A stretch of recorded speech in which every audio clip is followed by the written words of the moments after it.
La légende de Sabel Khazar. Chapitre 2. La provocation de Sheila. Sur la planète Elon, le gouvernement et le Haut Conseil des Anciens Urvants. Des événements qui se sont déroulés sur Pyrrhis, au sujet de cette famille qui rallie deux planètes à leur cause, et de l'un de leurs qui leur prêtait assistance. Réunis en grande assemblée, dans un colisée, en amphithéâtre. Ils étaient présents sous plusieurs castes. Les dirigeants, les religieux et les guerriers. Personne n'arrivait à se mettre d'accord. Les guerriers voulaient une attaque en force. Les dirigeants aspiraient le soleil du système Pyrrhis avec le destructeur de noyaux pour produire plus de vaisseaux. Et les religieux attendaient une vision du Léni en priant à Anos d'Argana. Tout ceci dans des hurlements infernaux. Et c'est là qu'un Séléni, de la caste des guerriers, émergea au centre du Colisée, alluma sa lance, la brandit et dit « Laksan Naksanpo, Latrim Shanota, Nariga Dafota ». Il s'exprima dans un dialecte sénéni très ancien. Cela voulait dire « Notre peuple doit régner ». Qui a oublié le serment de nos ancêtres fait à Nariga Dafota? Qui? Et la foule fit silence. Tout le monde l'écouta. Il était doué dans la persuasion, et son discours finit par mettre tout le monde d'accord. Cette personne était connue sous le nom de Sibun. Sibun Nota. Sibun qui signifie celui qui prêta. Nota qui signifie serment. Celui qui prêta serment. C'était une personne fière, sûre de lui. Il descendait de la lignée pure. Redoutable dans la voie du Léni et des neutrinos en combat, il maîtrisait des arts obscurs. Méprisait les autres espèces. Son frère disparut il y a 40 ans. Son rêve était de devenir le primaire Sabena et de contempler son nom gravé sur la stèle des conquérants Séléni de Elon, comme ses aïeux avant lui. Honorer l'honneur de sa maison. Les castes lui donnèrent leur confiance. Il eut les armes et les vaisseaux demandés. 4 jours avant sur Pyrrhis, les rebelles se hâtaient à la construction d'un supercroiseur, l'Exodus. Les travaux furent dirigés par Sheila. Elle était devenue une scientifique ingénieuse très prometteuse et usait du Léni dans ses travaux. Celui-ci lui permettait de voir ce qu'elle voulait construire sous forme de puzzle à assembler, qui était basé sur une logique qu'elle seule pouvait comprendre. Elle usa de ce talent pour construire une navette, l'AC-10. Cette navette était extrêmement rapide. Sa vitesse se rapprochait à celle de la lumière et pouvait plier l'espace en deux pour aller d'un point A à un point B. Exceptionnelle. Elle ne pouvait être pilotée que par Sheila et Oudou. Le cœur énergétique était fait d'un cristal Initeso et de nanocircuits qui donna à la poussée une teinte verte. Le fuselage de couleur anthracite était chromé. Entre chaque plaque se trouvaient des rainures luminescentes avec des couleurs variables, qu'on pensait voir la navette respirer. Elle disposait que d'un seul canon lanceur. Mais ce canon lanceur avait une particularité. Il pouvait lancer des missiles qui créaient des singularités. Lumine trouvait cette machine dangereuse, surtout si elle passait du côté de l'ennemi. Elle deviendrait difficile à contrer. Les travaux sur l'Exodus prirent fin. Il était prêt à décoller. Le lendemain, Sheila dit à sa mère qu'elle et Oudou allaient faire un test sur la C10. Sabel partit en direction de Helux 4, mais ce ne fut pas la vérité. La C10 était déjà au point. À une bonne distance de la planète, Oudou inscrit une destination dans la commande. Sheila tira un rayon dans le vide spatial. Des vagues se formèrent, et un halo lumineux se créa. Elle et Oudou étaient fascinés. Ils riaient. Ils venaient de courber l'espace. Puis l'halo se déchira. Ils étaient en un clin d'œil aux abords de la planète Elon. Sheila activa immédiatement un champ de force qui les rendait invisibles au radar. Oudou les dissimula dans l'aura du Léni. Ils virent une armée de croiseurs de l'Empire Sabena, prêts à attaquer. Un spectacle à en couper le souffle. Il y avait tant de navires de guerre qu'on ne voyait plus le vide spatial. Ils se faufilèrent entre les navires tout en déposant des mines. Sheila vit au loin une station spatiale briller, qui semblait puiser l'énergie de leur soleil, et se demanda ce que c'était. Elle décida de s'en approcher de plus près pour mieux l'identifier. Oudou lui dit « Non, c'est trop dangereux. C'est le destructeur de noyaux. Il essaie de récolter la Vax. » Ce vaisseau monstrueux a altéré l'espace-temps en créant un mini-vortex dimensionnel qui a attiré les particules d'Avax les unes vers les autres. Au centre du vortex se trouvaient 6 grammes d'Avax. Sheila dit « Quoi? Il me les faut !» et sourit. Ils étaient là pour ça. Elle avait réussi à convaincre Oudou. Sheila avait étudié pendant des années et construit la C10 pour ce moment. Elle entra à la commande célérité. La navette avait changé de forme. On aurait dit qu'elle se gonflait de Léni. et une poussée extraordinaire propulsa la C-10 vers son objectif.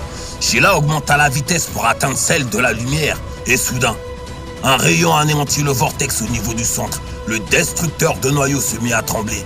Des signaux d'alerte se mirent à retentir. Les Sénénis étaient abasourdis. La Vax venait de disparaître sous leurs yeux. Après une décélération, la C-10 avait épuisé beaucoup d'énergie. Mais au même moment, Oudou eut des tremblements. Sheila se retourna vers Oudou. Son regard était fixé sur la planète Élan, comme si elle l'attirait. Il était confus. Le camouflage créé par Oudou n'était plus.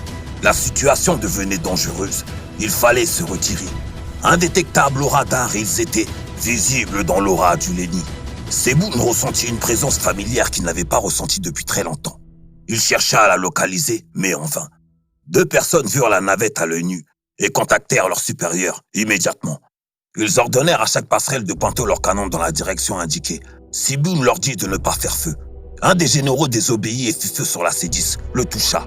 Mais les tirs firent comme absorbés. L'ordinateur de la C-10 dit à Sheila que de l'énergie supplémentaire a été emmagasinée et offre une possibilité de libération d'une vague d'énergie. Elle accepta la commande. Et une vague de couleur violette fut libérée. Associée aux mines, elle fait exploser plusieurs navires. Les Sénénis firent feu à nouveau. Les tirs disparurent dans le néant. La C-10 avait accéléré. Ils scannèrent le vide, mais la navette n'était pas visible.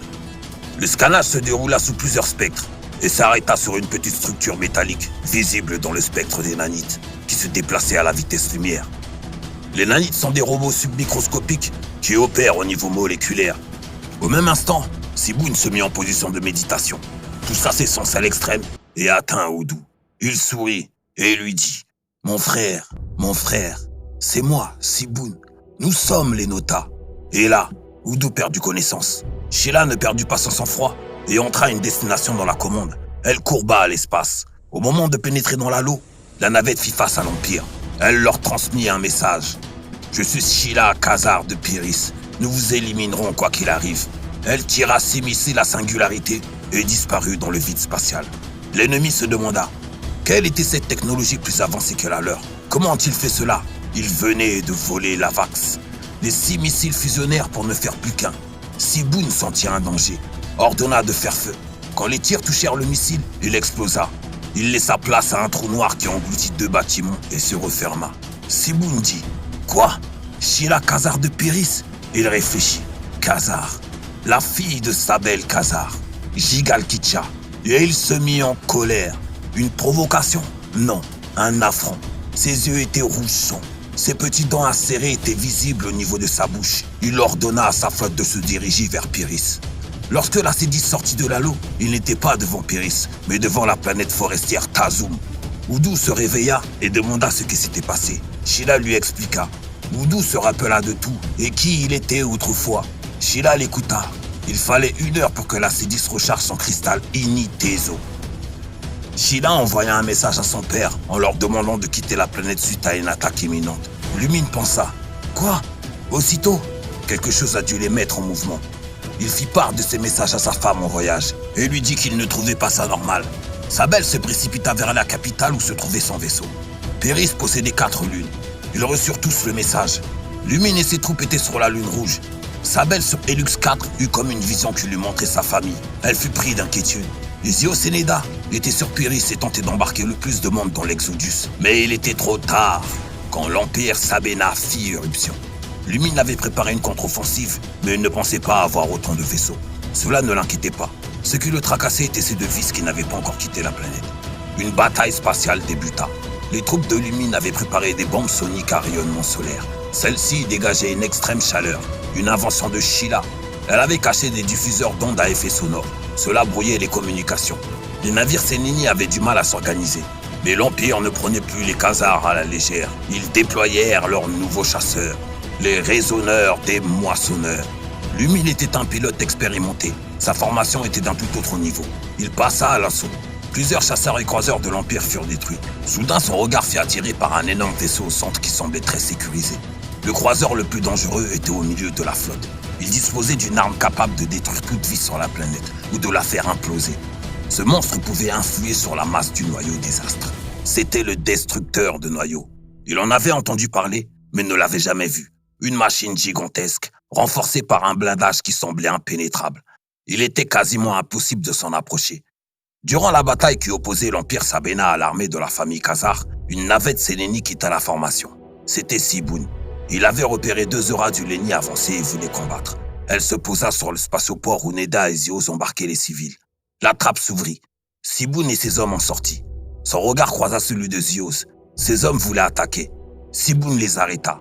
Il provoqua Zios en duel. Neda lui dit non, qu'il fallait partir. Neda avait plus d'affinité avec le Lenni que son grand frère. Il ressentait Siboun comme un léviathan prêt à tout dévorer.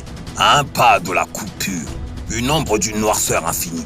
Le côté que Oudou disait assombri par les neutrinos. C'était ça. Il n'était pas de taille. Neda le savait. Siboun lui dit « J'ai détruit cette petite navette. » Il lui montra la C10 dans un hologramme. Zios eut un excès de rage. Neda lui dit « As-tu ressenti la mort de notre sœur dans le Lenni ?» Il répondit « Non. » Cela était faux.